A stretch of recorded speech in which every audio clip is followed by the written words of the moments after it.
As we all know, change is inevitable. Sometimes it comes out of nowhere, leaving us to pick up the pieces and navigate our way through the unknown. Other times, it's a decision we've made to step into a bigger version of ourselves or find more joy or fulfillment in our lives. Day by Day Book was designed to help you face the discomfort of those shifts in life that are pushing you to that next level of growth and learning. It's a guided journal with a simple tracking method to manage your daily well-being during challenging times, setting you up for success no matter what life throws your way. Join our community of over 15,000 changemakers and get started on your daybook journey today. The time is now to step into change to create a life you love. To get your Day by Day book, go to livedaybyday.com. Our wake-up calls often come in the form of external pressure, a crisis, a breakdown, or a loss. But why? Because we're taught to avoid discomfort, not pursue growth. We're conditioned to endure rather than pivot. Let's talk about what it actually takes to change on purpose, not by force. Welcome to Journeys Through Change, a podcast that inspires women to let go of the fear and say yes to possibility. I'm your host, Noelle Van, an author, creator, and empowerment coach who spent years in corporate America helping innovators and leaders ride the waves of change with ease and grace. I now work with women to step into change and unleash the power they have to create a life they love. Whether you're contemplating a change in your career, relationship, health, lifestyle, or anything in between, nothing's off the table. I'll be offering up simple insights to help you manage the ups and downs of change and sharing interviews with successful women who took a leap of faith to create the life they knew they were meant to live. Sharing their wisdom, advice, and all the juicy lessons they learned along the way. So get cozy in your favorite easy chair and let's get started. I want to talk today about the stories we tell ourselves about change and how to avoid waiting for years or even decades before making a change we know needs to happen. We rarely talk about this, but it's such a subtle way for us to self-sabotage and override our own happiness by staying trapped in a false sense of security and comfort. So let's start with the truth. Most of us don't change because we don't have to. Our brains are wired for efficiency, not transformation. Comfort and predictability feel safe and responsible. And even when things are fine but not great, we stay in jobs, relationships, routines, because they're familiar.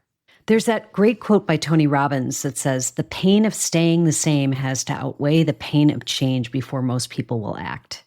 And I think that's so true. We've been programmed throughout our lives to think of change as hard. So for many of us, it's not until something significant happens that puts our back up against the wall that finally forces us to make a move. It's the woman who stayed in the job for 10 years too long until she was laid off, only to discover that she's finally free to start the business she's always dreamed about. Or the couple who never addressed their issues until one person threatened to leave. Or the health scare that finally gets someone to start eating more healthily, sleeping more, or slowing down. Or the health scare that finally gets people to eat differently, sleep more, or slow down.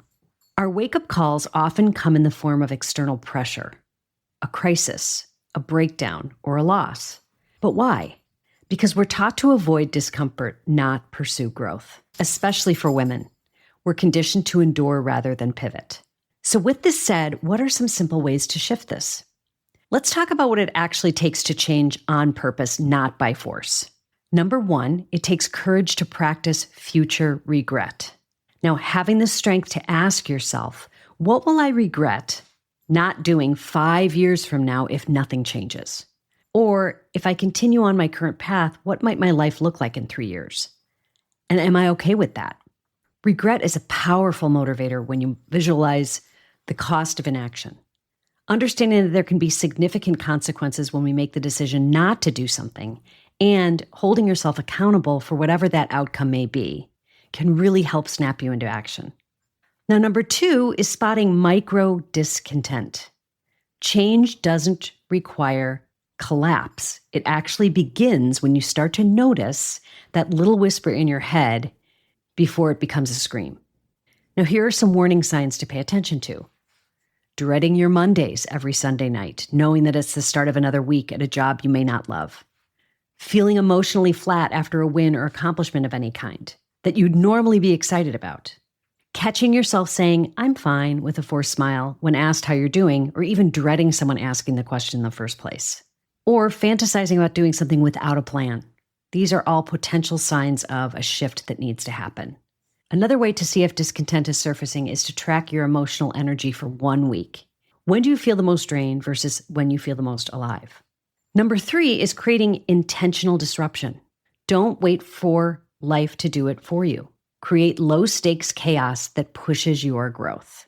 By this, you might try taking a sabbatical day for your job just to explore something new, or reaching out to someone who's made the move you're trying to make, whatever that may be, to gain some perspective and support.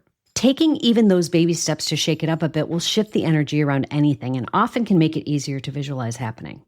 Number 4 is adopting an identity before you're ready. It's so important to recognize that changing who you believe you are will change what you do and can profoundly alter your outcome. So instead of saying, I'm trying to become a writer, say, I'm a writer in motion. Then write something every week. Our identity shapes our actions, so taking on a new persona, even before it's your reality, will exponentially raise your probability of success. A good exercise for this is to choose an identity statement. I'm someone who, ... I'm building a life where, ... Write it on a sticky note and say it aloud every day. Last and most important is stop waiting for permission. No boss, no partner, no life event needs to tell you it's your time. Stop waiting for someone to say, you'd be great at this. Tell that to yourself. Challenge yourself every day. Now, one last challenge for this upcoming week. I want you to write down one thing you're waiting for extra validation on and validate it for yourself. Grant your own wish. Make the decision and take the step, even if it's messy. Then identify one area in your life where you've been tolerating something that no longer fits. Ask yourself, what am I pretending not to know? And what tiny action would feel really bold right now? And then just do it. Send the email, schedule the call, cancel the thing, tell the truth. You don't need to be burned out, betrayed, or broken down to change. You can choose change from a place of clarity, not crisis. And you can decide that ease, alignment, and freedom are reason enough to just make it happen. That's it for now. Until next time. Thanks for listening to the Journeys Through Change podcast. You can find us on Spotify, Apple Podcasts, or really wherever you get your favorite podcasts. Be sure to follow us and leave a review if you enjoyed this episode so more women like you can find us and join in on the fun.